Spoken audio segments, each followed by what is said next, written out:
बिस्मिल्लाहिर्रहमानिर्रहीम। अस्सलाम वालेकुम। Welcome to new video. आज की वीडियो डेडिकेटेड है for FFC Fauji fertilizers, one of the very famous and big company in our fertilizer sector. Pakistan की इकॉनमी चूँकि very major role of agri based economy है और एग्रीकल्चर सेक्टर की जब हम बात करें तो फर्टिलाइज़र एक ज़रूरी कंपोनेंट, और फर्टिलाइज़र्स के अंदर फिर एग्रो फर्टिलाइज़र और फौजी फर्टिलाइज़र्स स्टॉक मार्केट की जब हम बात करें तो उसमें ये दो बड़ी मेजर कंपनीज हैं। तो एफएफसी ने कल रिज़ल्ट अनाउंस किया 29 जनवरी को। रिज़ल्ट उस तरह देखें फाइनेंशियल वाइज तो अच्छा रिज़ल्ट, डिविडेंड भी दिया, but still market stock market के डायनामिक्स बड़े डिफरेंट होते हैं स्टॉक मार्केट ने। लेकिन इस न्यूज़ को जो भी उन्होंने रिज़ल्ट्स अनाउंस किए उसकी बेस के ऊपर को अच्छी फीलिंग नहीं दी, और कल ही फौजी फर्टिलाइज़र्स का स्टॉक के अंदर वॉलेटिलिटी रही और फाइनली इट केम डाउन और 2.38% इसमें माइनस रहा। 9.48 से इसका शेयर डाउन हुआ और टोटल उसकी क्लोजिंग प्राइस रही 389 रुपीज़ के ऊपर इसकी क्लोजिंग रही। इसकी अब रीज़न क्या है? बज़ाहिर देखा जाए तो स्टॉक मार्केट में फाइनेंशियल रिजल्ट्स अच्छे आते हैं तो मार्केट का सेंटिमेंट ऊपर जाता है, लेकिन उसमें और बहुत सारी भी चीज़ें इन्वॉल्व होती हैं। थोड़ा सा इसकी पीई रेशियो को देख लेते हैं। पीई रेशियो इसकी 8.6 प्राइस टू अर्निंग रेशियो 8.656 पर है, और साथ ही ईपीएस को देखते हैं तो ईपीएस इसकी यानी कि अर्निंग्स पर शेयर इधर फाइनेंशियल डेटा जहाँ पे होता है 2024 का लास्ट 45.49 है। तो अगर हम 45 इसकी ईपीएस एज्यूम करें तो 10 ऐसी स्ट्रॉन्ग कंपनीज, बड़ी कंपनीज जिनके ऊपर मार्केट का ट्रस्ट होता है और फेवरेट्स में होती हैं मार्केट की, उसके एपीएस को देखते हुए जब प्राइस अर्निंग रेशियो हम निकालते हैं तो 10 के मल्टीपल को हम एज्यूम कर सकते हैं कि मैक्सिमम वहाँ तक जा सकता है। वैसे to be in the safe side 7.5 is the right PE ratio for a good company, जो एक हैवी वेट कंपनी हो जिसका अच्छा नाम हो, ग्रुप अच्छा स्ट्रॉन्ग है, अर्निंग्स थ्रू एक लॉन्ग पीरियड से अच्छी आ रही हैं। करंट प्राइस जो 452 वीक्स का हाई देखें तो 52 वीक्स रेंज में 435 से टच करके वापस आई है। अगेन इसका पी रेशो 8.56 है करंटली। तो जब इसकी प्राइस ऊपर होगी तो हम एज्यूम करें कि उस टाइम इसका पी रेशो 9 होगा, राइट। तो जब 9 पी रेशो है तो उसके अकॉर्डिंगली ये थोड़ा सा ओवर प्राइस की तरफ जा रही थी, और जो थोड़ा सा इसका पी रेशो 7.5 के नज़दीक आएगा तो that will be again the buying time. थोड़ा सा इसका 5 ईयर्स से पहले हम देखते हैं, चूँकि हमेशा मैं लॉन्ग टर्म परस्पेक्टिव को ज़्यादा वेटेज देता हूँ as compare to day movement को। तब देखें पिछले इरसे में जब पाकिस्तान की इकनॉमिक पोजीशन और पॉलिटिकल फ्रंट पे और इकनॉमिक फ्रंट पे इश्यूज़ थे तो बहुत ज़्यादा कोई ग्रोथ नहीं, बल्कि एक स्टडी रेट ही इसका चल रहा था अराउंड 100 के। लेकिन जब स्टेबिलिटी आ गई, गवर्नमेंट बन गई, इकनॉमिक और पॉलिटिकल इश्यूज ख़त्म हो गए तो वहाँ से इसने राइज लेना शुरू किया।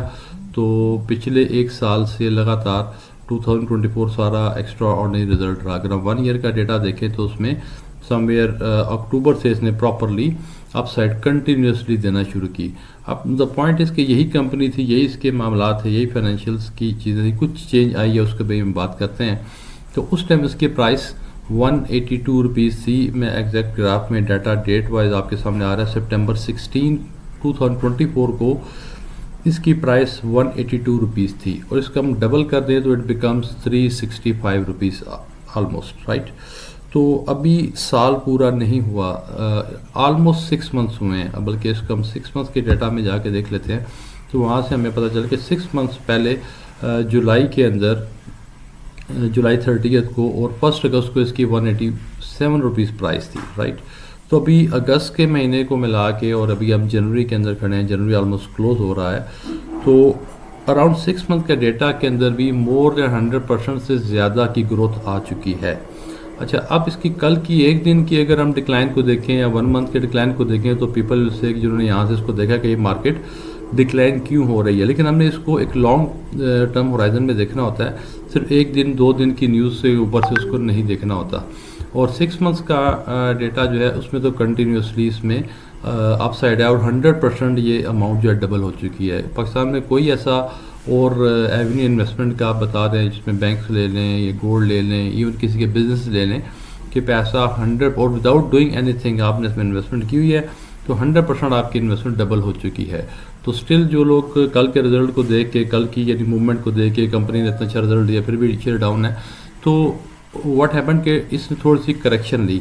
और स्टॉक मार्केट में एक सेंटेंस बहुत चलता है कि बाय ऑन रूमर और सेल ऑन न्यूज़। एक रूमर था कि स्टॉक मार्केट में फौजी फर्टिलाइजर के रिजल्ट आ रहे हैं, बहुत अच्छे रिजल्ट आएंगे और डेफिनेट रिजल्ट अच्छे आए।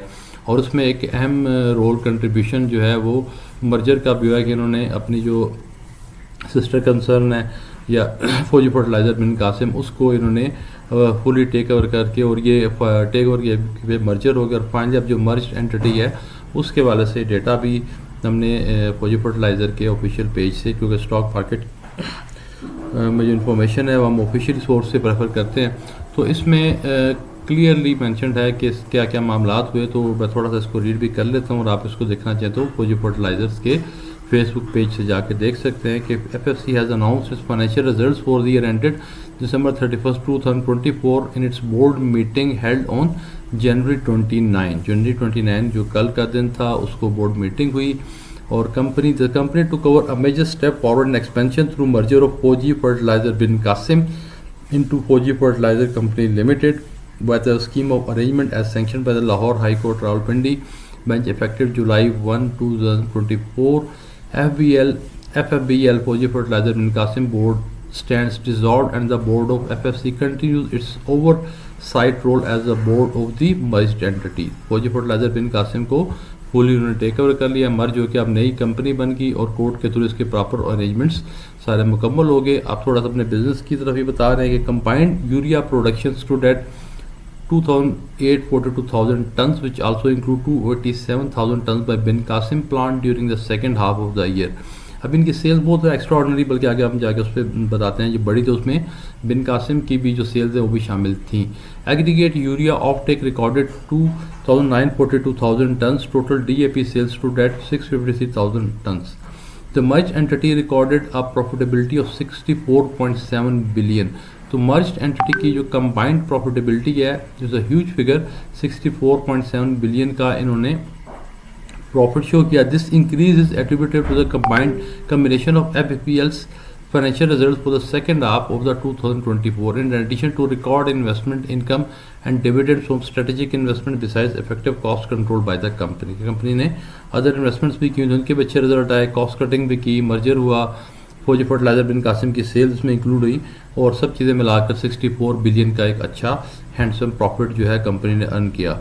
Consolidated probability of 85.5 billion profitability of 85.5 billion was earned during the year on account of improved earning of subsidiaries and associated companies.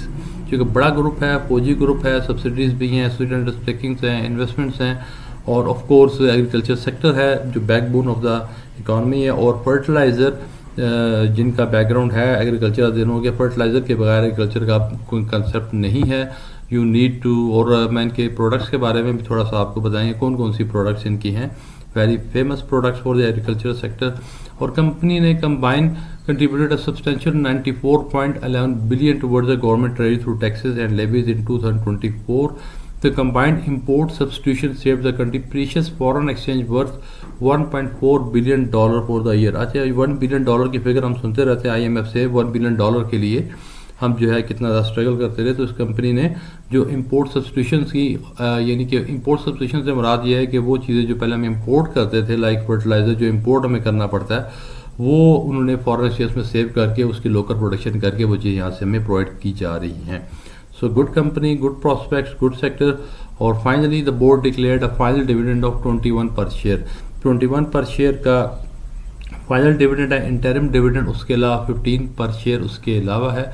तो ओवरऑल कंपनी के रिजल्ट्स अच्छी डिक्लेरेशन, दो के कोई बोनस या राइट शेयर या इस तरह की चीज़ नहीं है, but still cash dividend of 210% is good enough, but still अच्छा पहले स्टॉक मार्केट उसको नेगेटिव रहते हुए उसने डिक्लाइन किया।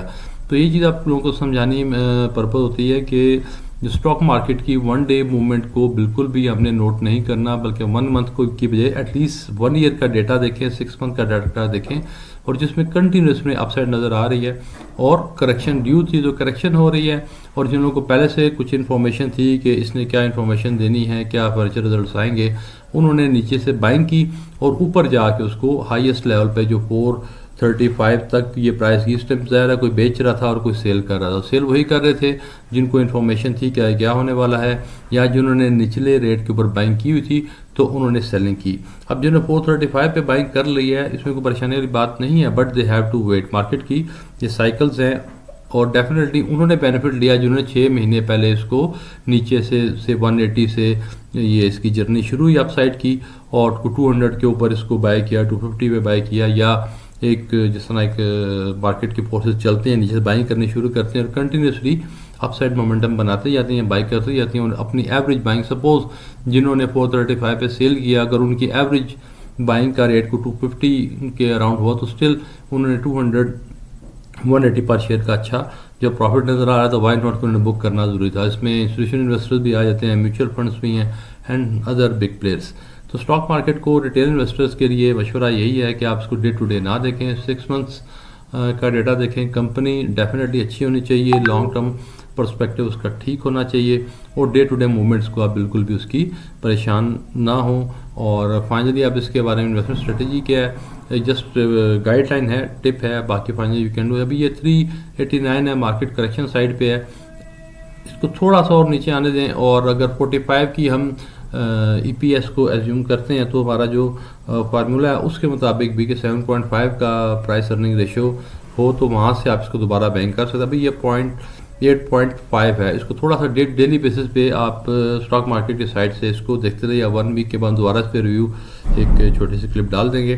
तो 7.5 जब यहाँ पे PE रेशियो आपको नज़र आए तो that is the right time, वहाँ से इसको आप बाय कर सकते हैं और वहाँ दोबारा एंटर हो सकते हो। कि अभी भी जिनके पास मौजूद हैं ऊपर बाइंग की हुई है 52 वीक्स हाई में 430s में 400 प्लस में बाय किया हुआ है, नथिंग टू वरी, होल्ड करें। 3 थिंग्स आर देयर कि अगर आपने होल्ड कर सकते हैं होल्ड करें, और अगर उसके अलावा अगर आप पास एडिशनल फंड्स हैं बाय कर सकते हैं तो हर डिप के ऊपर जब मार्केट डाउन हो उस टाइम बाय करें। कल मार्केट डाउन थी, इसको कल जिसने बाय कर लिया इट्स वेरी गुड। 10% 20% इन्वेस्टमेंट का हर डिप के ऊपर बाय करते जाए, होल्ड करें, डोंट सेल इन पैनिक। मार्च तक तो बिल्कुल जो अच्छी कंपनीज के स्टॉक है, मैं पेनी स्टॉक से बात नहीं कर रहा, अच्छी कंपनीज, ब्लू चिप कंपनीज जिसमें अपोजिट फर्टिलाइजर है, इवन मारी की बात करते हैं जो कि बहुत ज़्यादा टॉक ऑफ द टाउन है, OGDC है, एंग्रो फर्टिलाइज़र है, एंग्रो होल्डिंग्स हैं, अच्छी कंपनीज हैं, स्ट्रॉन्ग कंपनीज हैं, इनके शेयर को होल्ड करें। नेगेटिविटी या रेड लाइंस देख के इसको सेल बिल्कुल भी ना करें। कोई डेलिबरेटली कोई फोर्सेस हैं जो कि आपसे माल फेंकवाना चाह रही हैं और ख़ुद नीचे होकर बाय करना चाह रही हैं। तो स्टे ट्यून्ड, वीडियोस देखते रहें, इंशाल्लाह फर्दर नई से नई वीडियोस आती रहेंगी। Thank you very much.